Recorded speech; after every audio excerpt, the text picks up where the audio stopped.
why the basis for the data in the certificate of canvass is not the same as in the statistical information mentioned in the COMELEC website, which creates, if I may say, a confusion to the public as we speak now.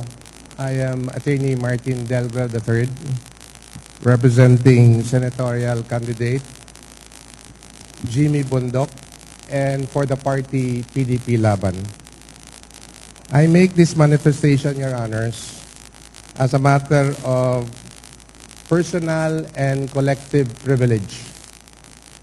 I have already noticed a little bit of discrepancy, and I wish to be clarified by the Commission on what we have observed as early as 2 days ago.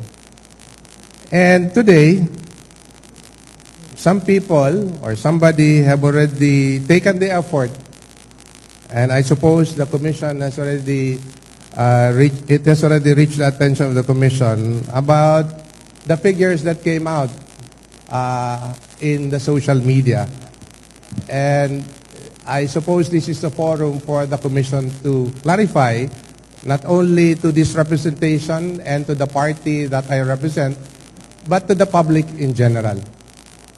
And this is a call also for clarity, consistency, and transparency insofar as the midterm 2025 election is concerned. And I'm referring to, and I'd like to quote what is mentioned here, every vote counts unless it does not, a call to action. And I'm referring now to the overvotes and the undervotes of 18.2 million overvotes and 443 million undervotes. I would like to emphasize the word votes. And I was trying to clarify where these figures are coming from. And to be fair to the Commission, let's take the case of the city certificate of canvass of the city of San Juan, of the 2nd District of the National Capital Region. If you look at the preliminary data, there are two basic data that we would be able to look into to make reference to all the votes of the senatorial candidates. First, the number of registered voters, and I emphasize voters. And the second data mentioned is number of ballots counted. I again emphasize the word ballot because the ballot refers to the voter. However, in the COMELEC's website,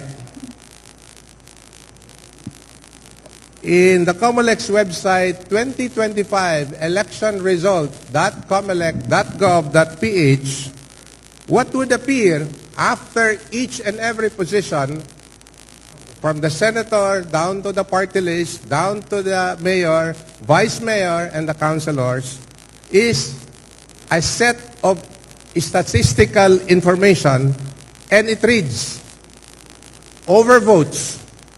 In the case of San Juan, overvote of 3,004. Undervotes of 8,853. Valid votes, 100,669. Votes obtained by all candidates, according to the senatorial candidates, 58,952. Why am I emphasizing that? Because in the case of San Juan, the registered number of voters is only 100,669, and the ballots counted is only 70,809. So, I would like the Honorable National Board of Canvassers why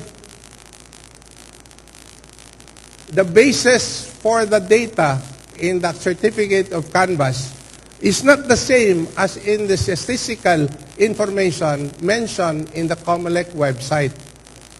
which creates, if I may say, a confusion to the public as we speak now.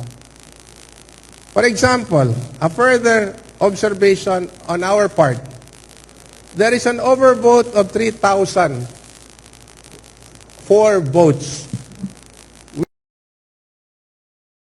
Our opinion that if there is an overvote for that particular position, all the votes for that particular position is rejected. Is that a fair, accurate statement, Your Honor? No, you may proceed, Counsel.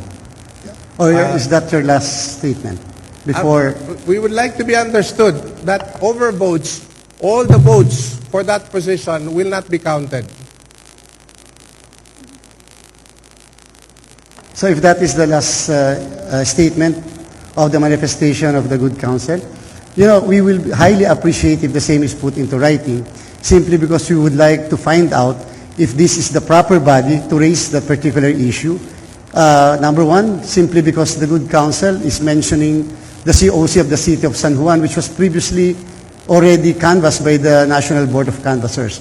Basic is the principle that when a COC is being objected, it should be at the time that a particular COC is being canvassed. And so we are now canvassing, we already canvassed the COC of Iran, and so we would like to determine as to whether that is the proper, whether we have still jurisdiction to entertain such a manifestation. And number two, we'd like to find out as to whether the manifestation should be properly addressed not to the National Board of Canvassers but to the Commission on Elections. So that's very important for purposes of the determination of jurisdiction. And number two, we would like to be clarified and would like to really see for ourselves the information as well as the statistics mentioned by the good counsel so that we can compare and we can look into our data. Be that as it may, we will issue definitely an NBOC resolution concerning your concern, and even before any proclamation will be made by the Commission. We will definitely do that, and so we are hoping that you can file, in accordance with the rules of the NBOC, a written manifestation as regards to your contention, Counsel. Thank you, Your Honor. 3 short points, Your Honor. First, the reason why we made this manifestation so that we would not be waiving our right to file formally any appropriate pleading as to the points raised by this representation. Second, we understand the point of the chair of the National Board of Canvassers that I am referring to the City of San Juan, which has already been canvassed. And I would not be surprised as to the COC that was just printed, and for the National Board of Canvassers to sign. We'll have the same observation because, as it appears in your website, we're looking at number of ballots referring to the voters. But in your statistical information, it refers to votes. So it's not a comparison between apple to apple. And that's where the confusion lies. We would like to appeal to the Commission to clarify the apparent confusion that the public is seeing now. Thank you, Your Honors. Thank you very much, Counsel. We will highly appreciate a written manifestation, and all your concerns are duly noted. We would like finally to clarify that what we are canvassing is actually the COC of each and every cities, provinces, and posts, and we are not canvassing what is contained in our website, at least for purposes of clarity. But again, we will be waiting for your manifestation, and we will come up with a resolution as regards to that. Thank you very much.